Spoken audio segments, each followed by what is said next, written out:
Ramazan amca hoş geldin. Hoş bulduk. Nasılsın? İyi misin? Vallahi sen nasıl, iyi misin? Teşekkür ederim. Ramazan amca nasıl cihazımızda aran nasıl? İyi mi? Sesleri rahat duyuyor musun? Ha, çok güzel. Anlıyorsun, rahat Evet. konuşabiliyorsun. Herhangi bir şikayet var mı cihazımızda? Yok, yok. Şikayetimiz yok. Çok güzel. Temizlik bakım için mi geldin? Tamam, tamam. Tamam. Bir alayım Ramazan amca cihazımızı şöyle. Cihazı. Dedim, Ramazan amca bir saniye ben çıkarayım. Evet. buyur.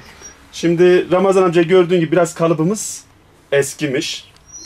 Kalıbı da aslında yenilememiz gerekiyor ama biz bu defalık yine bunu temizleyelim. Hadi bak. Sen o da... Şimdi bunu Ramazan amca 6 ayda bir normalde bunun değişmesi lazım. Bunun temizlenmesi lazım. 6 ayda bir de değişmesi. Yani her ay bize geleceksin, bunun önce bir temizliğini yapacağız. 6 ayın sonunda da bu kalıbı normalde yenilememiz gerekiyor. Bilgin olsun. Allah razı olsun sana.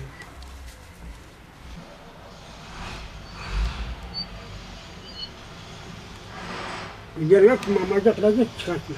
Tamam Ramazan amca. Hiç çıkmayacak, merak etme.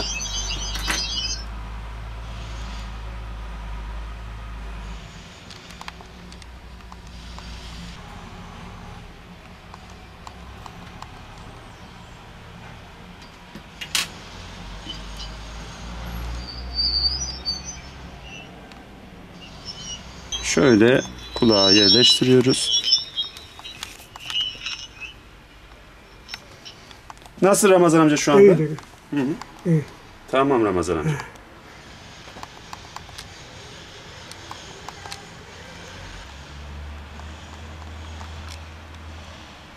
İşitme cihazı, işitme kaybı yaşayan hastalarımıza seslerin daha kaliteli duyması anlamında dışarıdaki aldığı sesi yükselterek hastaya ileten, hastanın işitmesini sağlayan bir cihazdır. İşitme cihazı doğru uygulama yapılırsa hastanın memnun kalmama ihtimali çok düşüktür. Öncelikle işitme cihazı kullanımı konusunda mutlaka halkımızı bilinçlendirmeliyiz. %30 kaybolan bütün hastalarımıza işitme cihazı yazılıyor. Ancak hastalarımız ne yazık ki almakta direniyorlar. Ne zaman ki son ana gelene kadar. Son ana geldiğinde de işitme cihazındaki verim düşüyor çünkü algılamaları düşüyor hastanın. İşitme cihazı algılamayı tedavi eden veya işitme kaybını tedavi eden bir cihaz değil.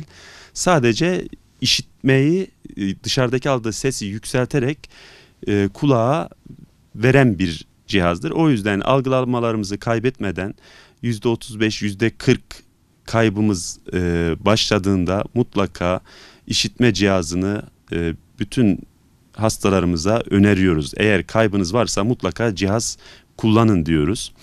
İşitme cihazı kullanımı aslında zor bir şey değil. Bir gözlükten aslında çok daha kolay. Pilli ve şarjlı son dönemde cihazlar teknolojik anlamda çok ileri bir şekilde gelişti. Kozmetik görünümü açısından, estetik görünüm açısından hastaların çoğu görünmesini istemiyor. Bu yönde firma olarak çok daha kaliteli ve neredeyse hiç görünmeyen IIC dediğimiz tamamen kanal içi cihazlarımızla hastalarımıza hizmet vermekteyiz. Cihazı ne kadar doğru kullanırsak, bakımlarını ne kadar düzenli yaparsak o kadar cihazda hem verim alırız hem de cihazın ömrünü bir o kadar da uzatmış oluruz. Bakımları nedir derseniz normalde biz hastalarımıza diyoruz ki mümkünse ayda bir işitme merkezimize uğrayın. Mümkün değilse 2 ayda bir. Bu hastaların geldiği süreçte biz işte kalıplarının temizliğini yapıyoruz. Kulak içerisine yerleştirdiğimiz silikon kalıpların temizliğini yapıyoruz. Hortumlar sertleşiyor, belli bir süre kullanımda sonra hortumlarını değiştiriyoruz. Ve özellikle pil anlamında diyoruz ki hastalara pil kullanımının uzun olabilmesi için öncelikle pillerimizin jelatinini kaldırdığımızda bir 30 saniye bekleyip cihaza öyle takmamız gerekiyor. Arkasında cihazları gece yatarken mutlaka pil kapağını açık bırakırsak, yani cihazı kapalı konuma getirdiğimizde pil ömrünü biraz daha uzatmış oluyoruz. Mutlaka işitme sağlığımız için işitme cihazlarımızı kullanalım. Sizin dünyayla bağlantınızı kuran bir cihaz. Gerçekten bundan belki bir 40-50 yıl öncesinde böyle bir imkan yoktu. İnsanlar tamamen o sessizliğe maruz kalıyorlardı ve onu giderebilme imkanları yoktu.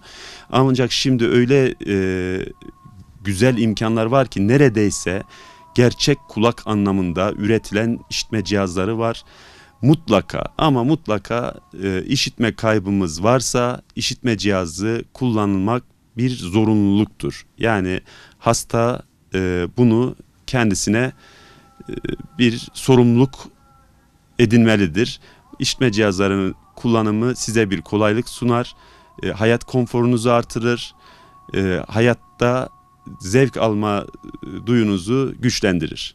Ayrıca da cihazda verim alabilmek, hem daha iyi duyabilmek hem de cihazın ömrünü uzatabilmek, ekonomik anlamda hastaya katkı sunabilmesi için bakımlarını düzenli olarak yaptırmamızda fayda var. Ben bu vesileyle İlke Haber Ajansı'na bize bu imkanı sunduğundan dolayı teşekkür ediyorum.